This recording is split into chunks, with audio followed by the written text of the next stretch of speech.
Welcome to Part 3 of Charles Dickens' A Christmas Carol. Marley's Ghost. The same face, the very same.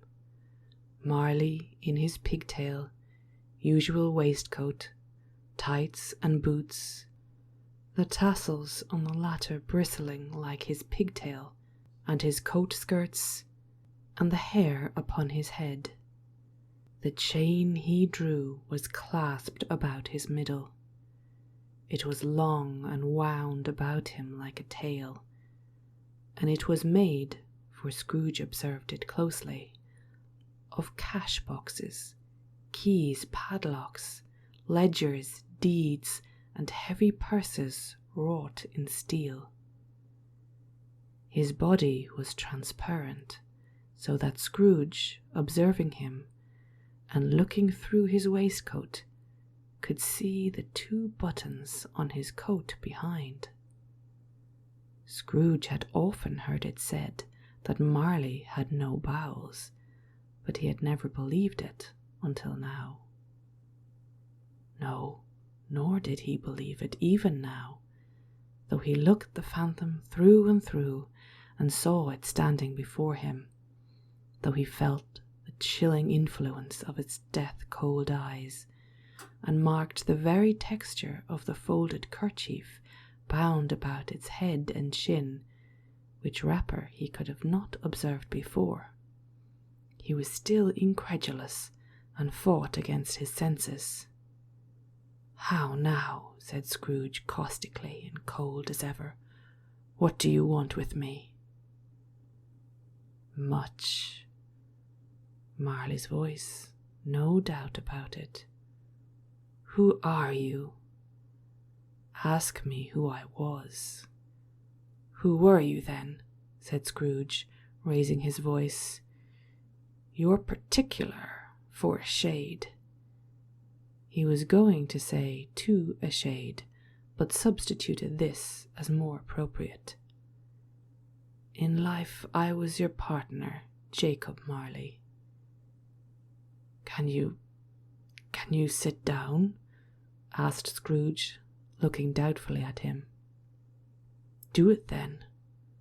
Scrooge asked the question because he didn't know whether a ghost so transparent might find himself in a condition to take a chair, and felt that in the event of it being impossible, it might involve the necessity of an embarrassing explanation.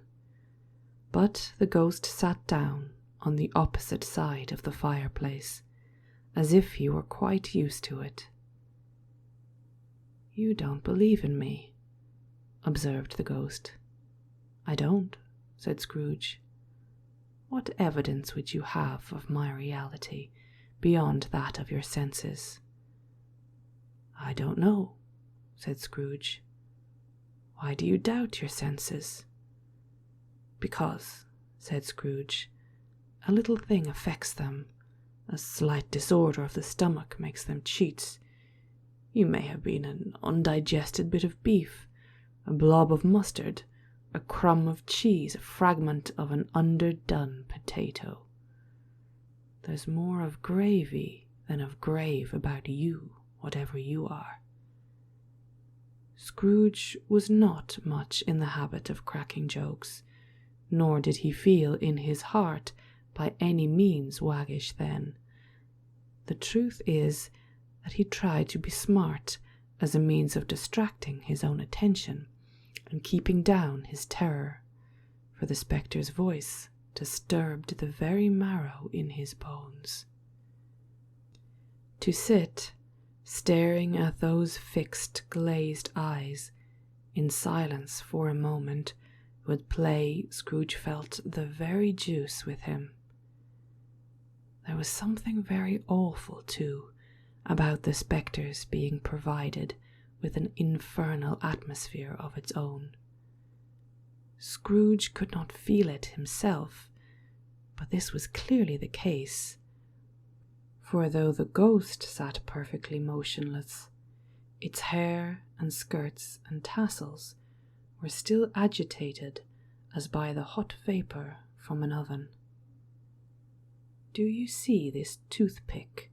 said Scrooge, returning quickly to the charge, for the reason just assigned, and wishing, though it were only for a second, to divert the vision's stony gaze from himself.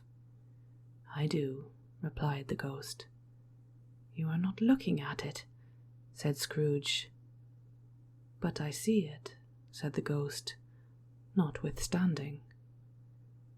"Well," returned Scrooge, "I have but to swallow this, and be for the rest of my days persecuted by a legion of goblins, all of my own creation. Humbug, I tell you, humbug."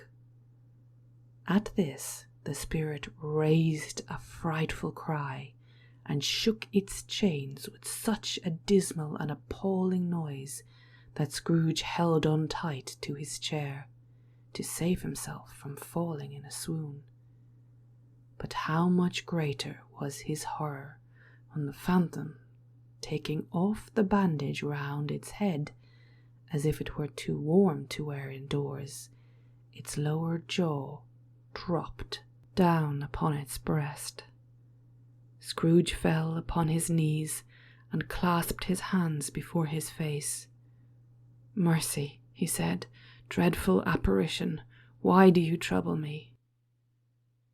"Man of the worldly mind," replied the ghost, "do you believe in me or not?" "I do," said Scrooge. "I must. But why do spirits walk the earth, and why do they come to me?" "It is required of every man," the ghost returned, "that the spirit within him should walk abroad among his fellow men, and travel far and wide, and if that spirit goes not forth in life, it is condemned to do so after death. It is doomed to wander through the world.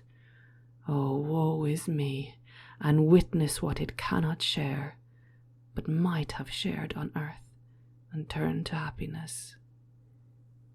Again the spectre raised a cry, and shook its chains, and wrung its shadowy hands. "You are fettered," said Scrooge, trembling. "Tell me why." "I wear the chain I forged in life," replied the ghost. "I made it, link by link and yard by yard. I girded it of my own free will, and of my own free will I wore it. Is its pattern strange to you?" Scrooge trembled more and more. "Or would you know," pursued the ghost, "the weight and length of the strong coil you bear yourself? It was full as heavy as this 7 Christmas Eves ago, and you have labored on it since. It is a ponderous chain." Scrooge glanced about him on the floor in the expectation of finding himself surrounded by some 50 or 60 fathoms of iron cable, but he could see nothing. "Jacob," he said imploringly, "old Jacob Marley, tell me more. Speak comfort to me, Jacob." "I have none to give," the ghost replies. "It comes from other regions, Ebenezer Scrooge, and is conveyed by other ministers to other kinds of men. Nor can I tell you what I would. A very little more is all permitted to me. I cannot rest, I cannot stay, I cannot linger anywhere. My spirit never walked beyond our counting house. Mark me, in life my spirit never roved beyond the narrow limits of our money-changing hole, and weary journeys lie before me." It was a habit with Scrooge, whenever he became thoughtful, to put his hands in his breeches pockets. Pondering on what the ghost had said, he did so now, but without lifting up his eyes or getting off his knees. "You must have been very slow about it, Jacob," Scrooge observed, in a business-like manner, though with humility and deference. "Slow?" repeated the ghost. 7 years dead, mused Scrooge, and travelling all that time. "The whole time," said the ghost. "No rest, no peace, incessant torture of remorse." "You travel fast?" said Scrooge. "On the wings of the wind," replied the ghost. "You might have got over a great quantity of ground in 7 years," said Scrooge. The ghost, on hearing this, sent up another cry, and clanked its chain so hideously in the dead silence of the night that the ward would have been justified in indicting it for a nuisance. "Oh, captive bound and double ironed," cried the phantom, "not to know that ages of incessant labour by immortal creatures for this earth must pass into eternity before the good of which it is susceptible is all developed.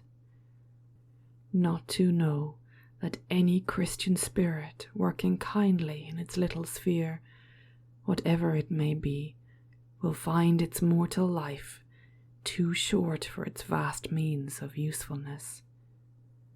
Not to know that no space of regret can make amends for one's life opportunity misused. Yet such was I. Oh, such was I."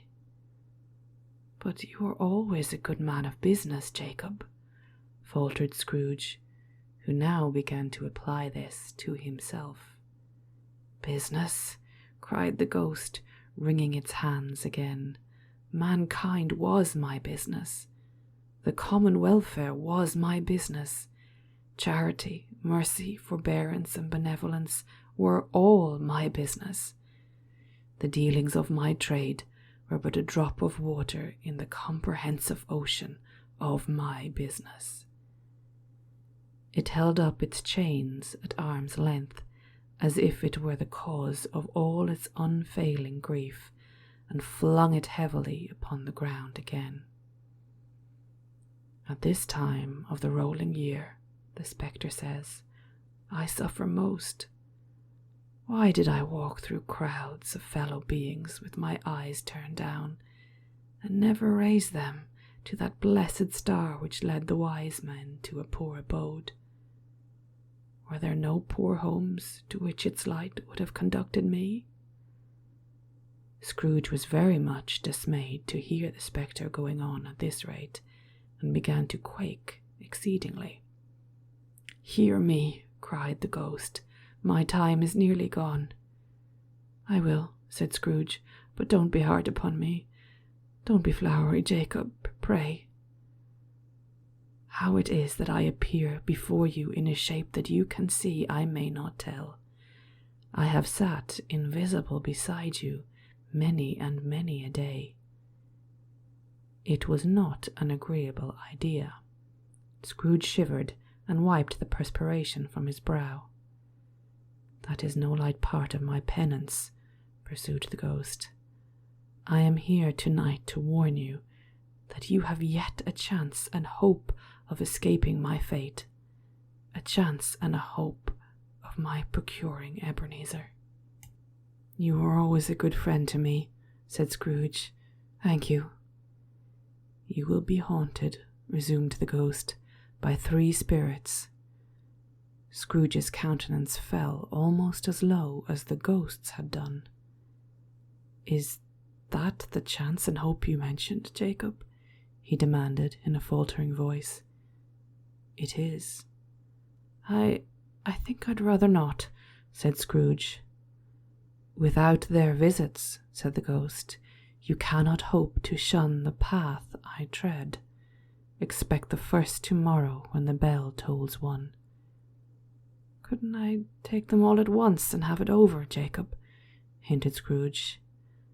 "Expect the 2nd on the next night at the same hour, the 3rd upon the next night when the last stroke of 12 has ceased to vibrate. Look to see me no more, and look that, for your own sake, you remember what has passed between us." When it had said these words, the spectre took its wrapper from the table and bound it around its head as before. Scrooge knew this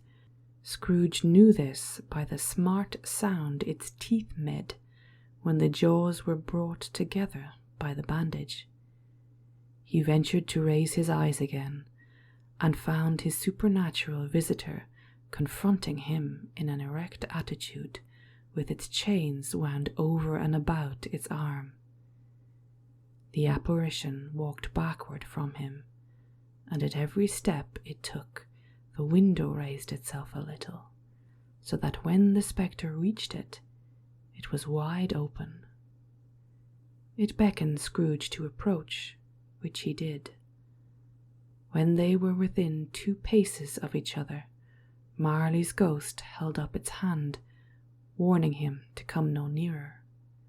Scrooge stopped, not so much in obedience as in surprise and fear, for on the raising of the hand he became sensible of confused noise in the air, incoherent sounds of lamentation and regret, wailings inexpressibly sorrowful and self-accusatory. The spectre, after listening for a moment, joined in the mournful dirge and floated out upon the bleak, dark night. Scrooge followed to the window, desperate in his curiosity. He looked out. The air was filled with phantoms, wandering hither and thither in restless haste and moaning as they went. Every one of them wore chains like Marley's ghost. Some few, they might be guilty governments, were linked together. None were free. Many had been personally known to Scrooge in their lives. He had been quite familiar with one old ghost in a white waistcoat, with a monstrous iron safe attached to its ankle, who cried piteously at being unable to assist a wretched woman with an infant, whom it saw below upon a doorstep. The misery with them all was clearly that they sought to interfere for good in human matters, and had lost the power forever. Whether these creatures faded into mist, or mist enshrouded them, he could not tell, but they and their spirit voices faded together, and the night became as it had been when he had walked home. Scrooge closed the window and examined the door by which the ghost had entered. It was double-locked, as he had locked it with his own hands, and the bolts were undisturbed. He tried to say humbug, but stopped at the first syllable, and being from the emotion he had undergone, or the fatigues of his day, or his glimpse of the invisible world, or the dull conversation of the ghost, or the lateness of the hour, much in need of repose, he went straight to bed without undressing, and fell asleep upon the instant. That is the end of part 3. Thank you for listening, and I hope to see you again soon for part 4.